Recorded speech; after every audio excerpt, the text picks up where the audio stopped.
Pemirsa, momen haru terjadi saat mantan Mendikbudristek Nadiem Makarim dituntut 18 tahun penjara dan bayar uang pengganti 5,6 triliun rupiah.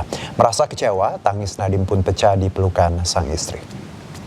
Atas nama terdakwa Nadiem Anwar Makarim memutuskan: 1. Menyatakan terdakwa Nadiem Anwar Makarim telah terbukti secara sah dan meyakinkan bersalah melakukan tindak pidana korupsi, menjatuhkan pidana terhadap terdakwa Nadiem Anwar Makarim. Oleh karena itu, dengan pidana penjara selama 18 tahun dikurangi selama terdakwa berada dalam tahanan sementara, dengan perintah terdakwa segera ditahan di rumah tahanan negara.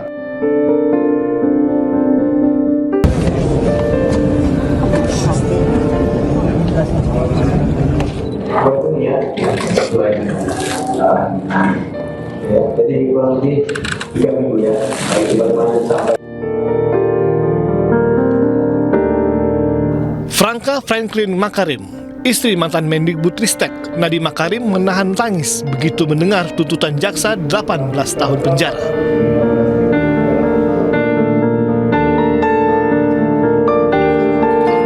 Usai sidang, Franka yang setia mengikuti jalannya persidangan berusaha tegar menghampiri dan memeluk suaminya.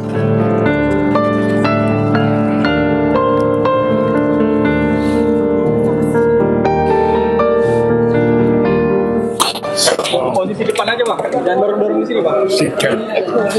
They have to do the same thing.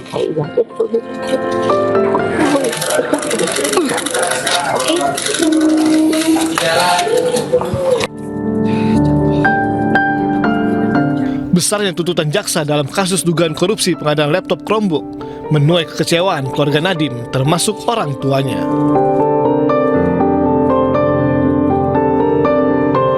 Momen haru juga terjadi saat Nadiem memeluk dan merangkul sejumlah pengemudi ojek online yang memberi dukungan kepadanya.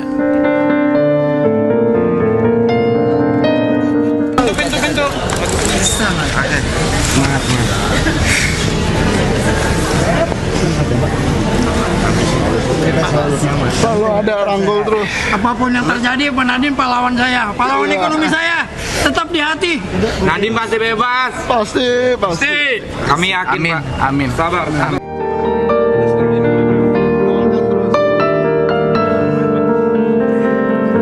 Saya kecewa, keluarga saya sangat terpukul dengan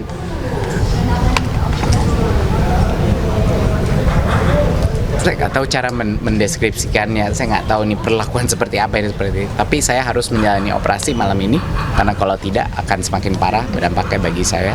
Saya hanya minta doa. Selain pidana penjara 18 tahun, jaksa juga menuntut Nadiem membayar uang pengganti sebesar 5,6 triliun rupiah. Tim Liputan iNews melaporkan. Pemirsa, jaksa menuntut 18 tahun penjara hingga bayar uang pengganti 5,6 triliun rupiah. Lantaran Nadiem Makarim dinilai berbelit-belit saat sidang. Jaksa bahkan menyebut harta benda Nadiem bisa dirampas dan dilelang untuk menutupi uang pengganti. Terdapat fakta hukum yang menunjukkan adanya benang merah investasi Google Asia Pasifik. Mantan Mendikbudristek Nadiem Makarim dituntut 18 tahun penjara dan denda 1 miliar rupiah subsidi 190 hari dalam kasus pengadaan laptop Chromebook. Jaksa juga menuntut Nadiem untuk membayarkan uang pengganti dengan total hingga 5,6 triliun rupiah. Menurut jaksa, perbuatan Nadiem dinilai menghambat pemerataan pendidikan. Tuntutan ini juga dijatuhkan dengan alasan Nadiem dinilai mengakibatkan kerugian negara dalam jumlah yang besar dan bertujuan mendapatkan keuntungan pribadi. Hal ini disebut berdasarkan adanya peningkatan kekayaan yang dinilai tidak seimbang.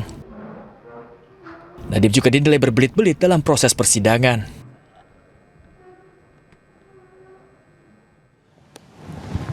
Ya, Polda Metro Jaya akan menentukan nasib Roy Suryo dan Dr. Tifa terkait kasus dugaan fitnah ijazah palsu mantan Presiden Jokowi dalam waktu dekat. Polisi memastikan kasus dugaan fitnah ijazah palsu yang menjerat Roy Suryo dan Dr. Tifa telah diusut dengan tuntas. Meski tidak memastikan kapan berkas perkara keduanya rampung dan siap dilimpahkan ke Kejaksaan atau P21, namun polisi memastikan nasib Roy Suryo dan Dr. Tifa akan segera diumumkan. Perkara Pak Roy Suryo dan Dr. Tifa, dalam waktu dekat kami akan merilis terkait tentang keputusan perkara tersebut sudah P21 atau belum. Tapi kita sama-sama berdoa yakin bahwa perkara akan kita umumkan. Dalam waktu dekatnya bulan ini, Pak? Ya pasti, ini masih tanggal berapa? Pasti dalam waktu dekat. Siap. Belum, nanti update masalah hari ini sudah ada pemeriksaan lagi, nanti kami update pada teman-teman. Ya, kita beralih ke informasi lain. Pemirsa, memasuki libur panjang akhir pekan, Kedai Isa Almasih kawasan wisata Puncak Bogor mengalami peningkatan volume kendaraan. Penerapan rekayasa lalu lintas one way di jalur puncak pun diberlakukan. Ribuan kendaraan wisatawan memadati jalur wisata Puncak Bogor sejak Kamis pagi. Mayoritas kendaraan roda 4 bernomor polisi luar daerah dan mengakibatkan meningkatnya volume kendaraan. Untuk mengurai kemacetan, polisi menerapkan rekayasa lalu lintas satu arah secara bergantian.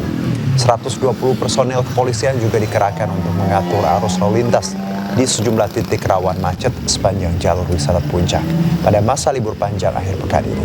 Diprediksi puncak arus wisatawan saat libur panjang Kenaikan Yesus Kristus masih akan terjadi pada Jumat hingga Sabtu nanti. Sementara itu arus balik libur panjang akan terjadi pada Minggu sore.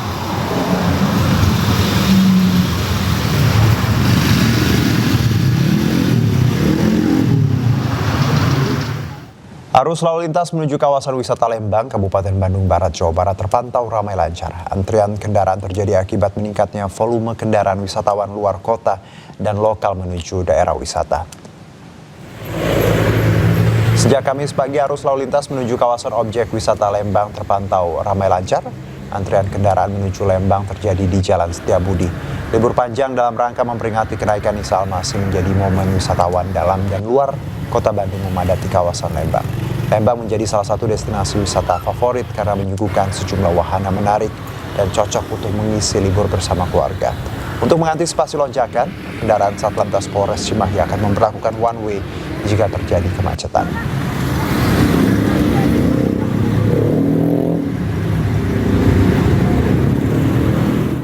Sementara itu, suasana libur panjang mulai terlihat di berbagai stasiun, salah satunya di Stasiun Pasar Senen, Jakarta Pusat.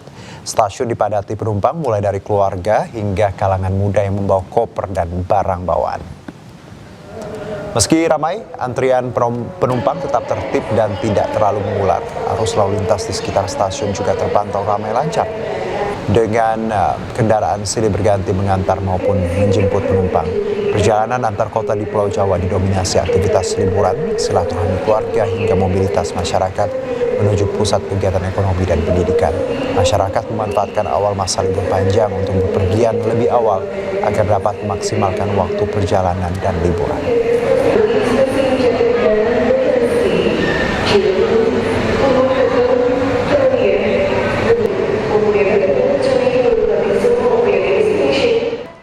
Dan untuk mengetahui informasi selengkapnya, kami terhubung dengan rekan Jen Cahyani di Stasiun Pasar Senen, Jakarta. Selamat sore, Jen.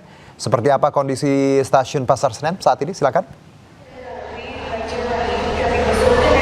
Selamat sore Juno dan juga pemirsa. Kondisi di Stasiun Pasar Senen hari ini atau sore ini kalau saya pantau di sini cukup ramai meskipun tidak terlalu padat, namun hingga sore hari atau menjelang malam hari ini semakin ramai, semakin banyak calon penumpang yang datang tentunya untuk melakukan perjalanan jauh di libur panjang kali ini menggunakan mode transportasi kereta api. Dan berdasarkan data yang kami terima dari Humas PT KAI Daob 1 Jakarta, ini dari tanggal 13 Mei sampai 18 Mei ini periode libur panjang kenaikan Isa Almasih.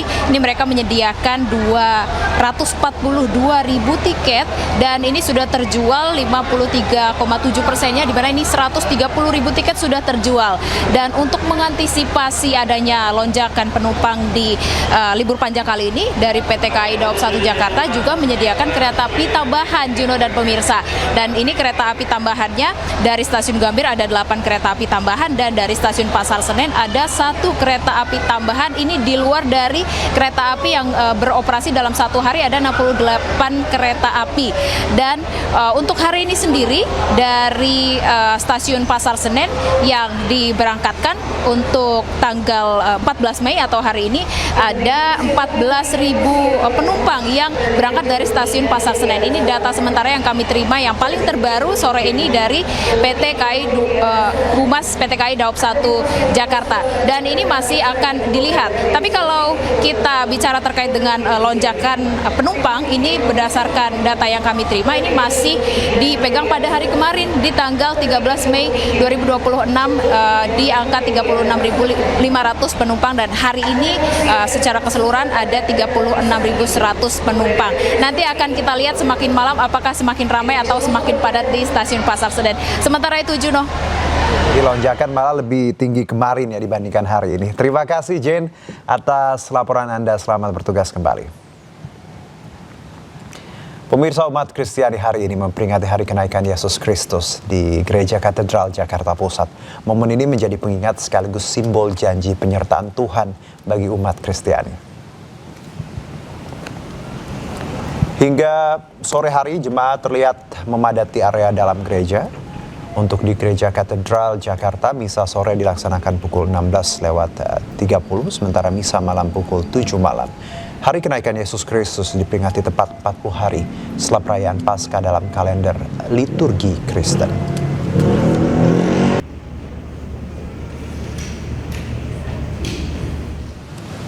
Dan untuk mengetahui informasi selengkapnya, kami terhubung dengan rekan Indira Utomo di Gereja Katedral Jakarta. Selamat sore Indira, bagaimana jalannya misa sore ini di Katedral? Silakan. Ya, selamat sore Juno dan juga pemirsa. Untuk ibadah misa perayaan kenaikan Yesus Kristus tepatnya di Gereja Katedral pada sore hari ini baru saja dilaksanakan tadi sekitar pukul 16.30.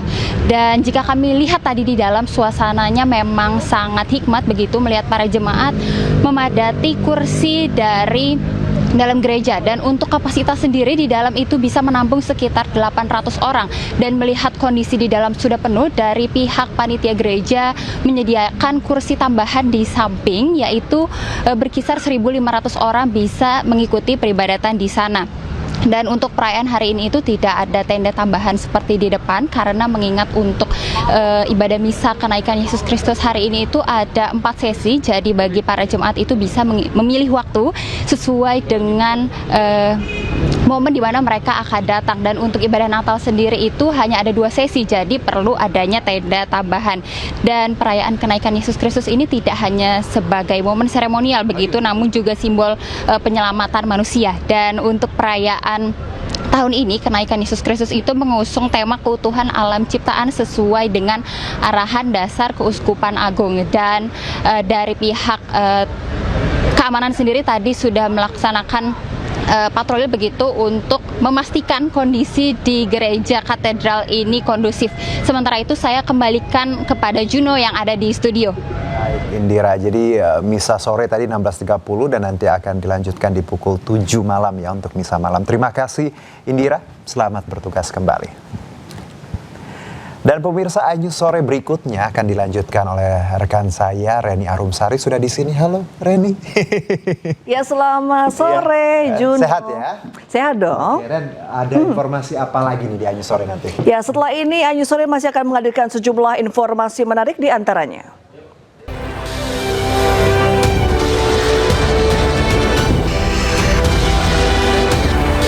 Armada nyamuk Iran menantang Angkatan Laut Amerika Serikat di Selat Hormuz.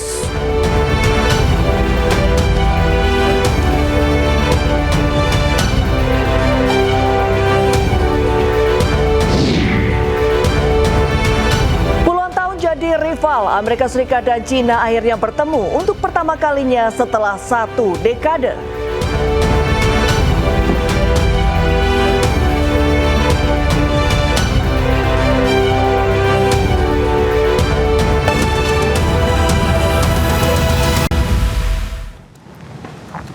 Kembali bersama kami, pemirsa. Kebakaran hebat melanda area parkir karyawan sebuah pabrik ban di Kabupaten Purworejo, Jawa Tengah. Ratusan sepeda motor karyawan hangus terbakar.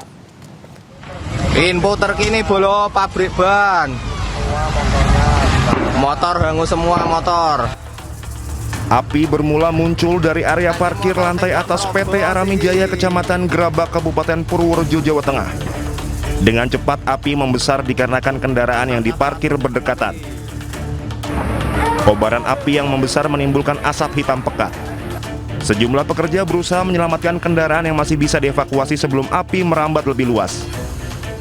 Ada karyawan teriak-teriak ada asap.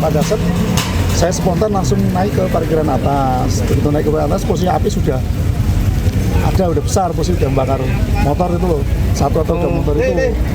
Entah itu api dari mana kita kurang tahu, entah korsleting listrik atau dari mana motor kita kurang tahu. Posisi api sudah ada.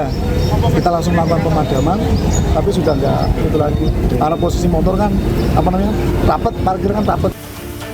Petugas pemadam kebakaran yang tiba di lokasi langsung melakukan proses pemadaman agar api tidak merembet ke bangunan lain di area perusahaan. Pihak perusahaan masih melakukan pendataan kerugian serta identifikasi kendaraan yang terdampak kebakaran. Polisi juga masih menyelidiki penyebab pasti munculnya api di area parkir tersebut. Dari Purworejo, Jawa Tengah, Jo Hartoyo, iNews melaporkan.